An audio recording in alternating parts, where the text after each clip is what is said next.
death. Every ancient Greek knew exactly what came next. Not silence, not nothing. A journey, the longest, darkest journey any soul would ever take. And unlike nearly every other civilization in the ancient world, the Greeks didn't leave the destination vague. They mapped it in terrifying detail. Over centuries, poets, priests, and philosophers constructed a geography of the dead so vivid, so specific that it reads less like mythology and more like a travel guide to a place no living person was meant to see. Homer described it. Virgil walked us through it. Plato debated its justice system. Orphic priests handed out literal instructions, gold tablets buried with the dead, telling souls exactly where to walk, what to say, and which rivers to avoid.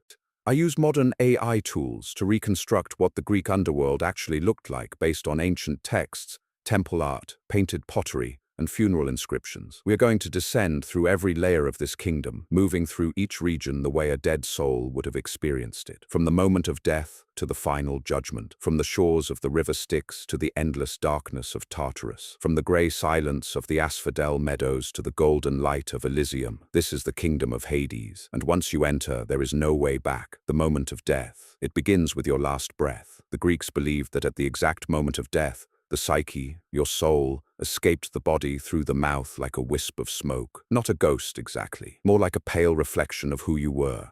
You looked like yourself, but faded, translucent. You could not be touched. You could not touch anything. Homer describes the dead as strengthless heads, shadows that flit about like dreams. But you were not alone. Standing beside your body waiting was Hermes Psychopompos, the guide of souls. Most people think of Hermes as the messenger god, the trickster with winged sandals. But this was his most sacred role. He was the only Olympian who moved freely between the world of the living and the world of the dead. And when your time came, he was there. Hermes didn't drag you. He didn't judge you. He simply appeared, caduceus in hand, and gestured for you to follow. Ancient Greek funeral vases show this moment again and again. A calm figure in a traveler's hat leading a smaller, paler figure away from a grieving family.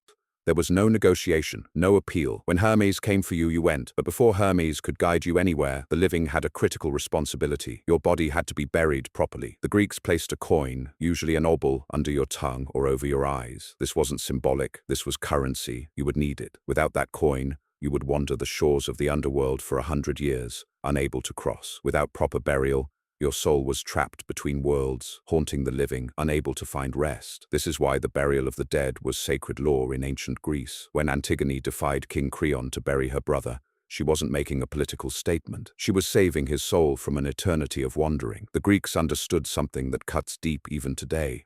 How we treat our dead defines who we are. The descent. Hermes leads you downward, always downward. The ancient Greeks believed the underworld existed beneath the surface of the earth, and there were physical entrances scattered across the Greek world. Real places you could visit. The most famous was at Cape Tanaran, the southernmost tip of the Peloponnese, where a cave plunged into darkness so deep that locals swore it had no bottom. Pausanias, the ancient travel writer, visited it and noted that the cave entrance was shaped like a temple. Another entrance existed at Avernus, a volcanic lake in southern Italy, where poisonous gases killed birds flying overhead. Virgil chose this as the entrance for Aeneas in the Aeneid, and the surrounding landscape of sulphurous steam and dead vegetation made it easy to believe you were approaching the land of the dead. But as a soul, your descent was not through any cave. You moved through a grey, colourless landscape. The light of the sun faded behind you. The sky turned from blue to iron. The air grew cold and still. There were no stars, no wind, just a deepening silence broken only by a distant sound. Water, moving water. You were approaching the rivers. The underworld had 5 rivers,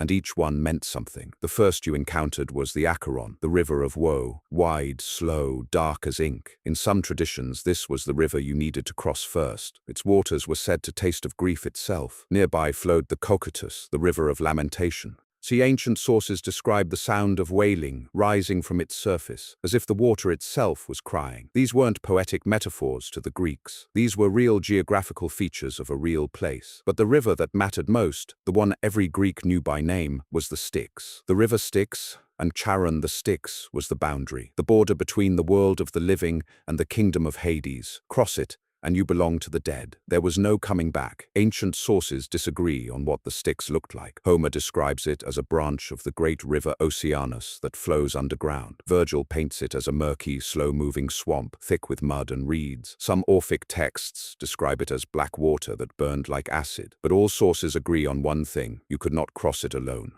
Waiting at the shore was Charon. He is one of the most iconic figures in all of Greek mythology, and nearly every detail about him comes from ancient art and literature. Charon was old, impossibly old, not a god, not a mortal, but a daemon, a spirit as ancient as death itself. Virgil describes him with a filthy grey beard, wild, burning eyes, and a cloak knotted at the shoulder, caked with grime. He was gaunt and terrifying, but he was not cruel. He was simply doing his job, and he had been doing it since the beginning of time. Charon stood in a small dark boat, not a grand ship, a flat-bottomed skiff barely large enough for a few passengers, pushed along with a single pole through the black water. When you reached the shore, he extended a bony hand, not for a greeting, for the coin. This is why the living placed an obol under your tongue. One small coin, that was the fare. If you had it, Charon took it and gestured you aboard. If you didn't, he pushed you back from the boat with his pole, and you joined the crowd of unburied souls on the near shore, doomed to wander for 100 years before being allowed to cross. The crossing itself was terrifying. The boat moved slowly through the dark water. On both sides, the moaning of the Cocytus rose and fell. Shapes moved beneath the surface. The far shore was invisible until you were almost upon it, and when you arrived, you stepped out onto the mud of the Underworld's true entrance. You had crossed the point of no return. The gates of Hades and Cerberus beyond the river. A path led through a grove of black poplars and barren willows. Ancient sources consistently describe this landscape. No flowers, no fruit. Just grey trees with pale leaves that never fell, standing in permanent twilight. The air was still and cold. And then you saw the gates. The gates of Hades were massive. Ancient writers described them as made of bronze or iron or adamantine, a mythical, unbreakable metal. Homer calls them the gates of iron and stone. They were tall enough to block out whatever dim light remained, and they stood open because no soul that entered would ever leave. The gates didn't need to keep you out, they just needed to keep you in. But the real barrier wasn't the gates, it was what sat in front of them. Cerberus, the three-headed hound of Hades. Every ancient source describes Cerberus differently, and each version is more terrifying than the last. Hesiod gives him 50 heads. Most later sources settle on 3. His tail was a living serpent.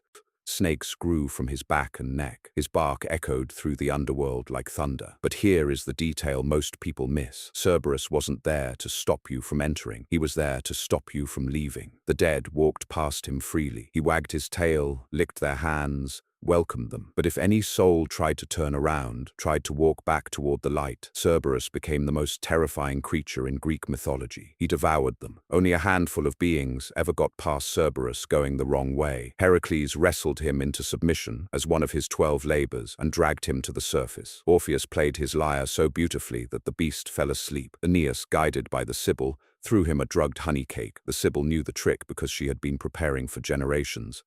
You didn't outsmart Cerberus. You either overpowered him, enchanted him, or drugged him. There was no other way. Once past the hound, you entered the underworld itself, and the first thing you encountered was not punishment, not reward. It was judgment. The judges of the dead, just beyond the gates, in a great open chamber or crossroads, depending on the source, 3 figures sat on thrones of stone. These were the judges of the dead: Minos, Rhadamanthus, and Aeacus. All 3 had been mortal kings in life, known for their justice and wisdom. Zeus appointed them to this role after death because he trusted no god to judge fairly. Only humans who had lived and died themselves could weigh the worth of a human soul. Minos was the chief judge.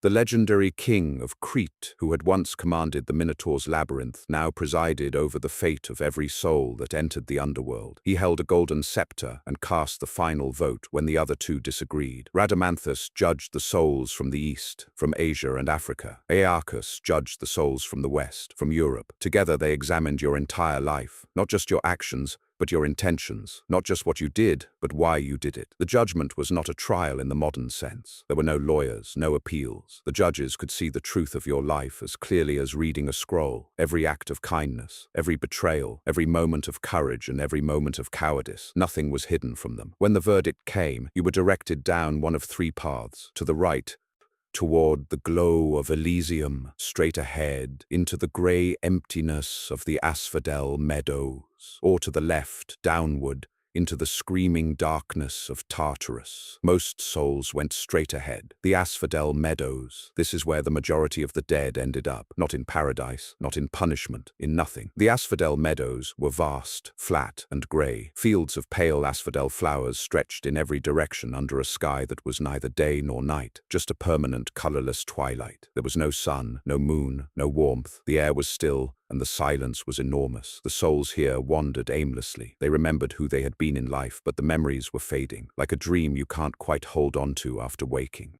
Homer paints this picture devastatingly in the Odyssey when Odysseus visits the underworld and meets the shade of Achilles, the greatest warrior who ever lived, the hero who chose a short, glorious life over a long, quiet one, and now he stands in the grey fields and tells Odysseus the most heartbreaking line in all of ancient literature. He says he would rather be a landless peasant serving a poor farmer in the world above than king of all the dead. That line tells you everything about how the Greeks saw death. It wasn't fire and brimstone. It wasn't eternal torture for most people. It was worse in a way. It was irrelevance, the slow, quiet erosion of everything that made you who you were. Your passions, your ambitions, your loves, all fading into grey nothing. You existed, but you didn't live. This was the fate of ordinary people.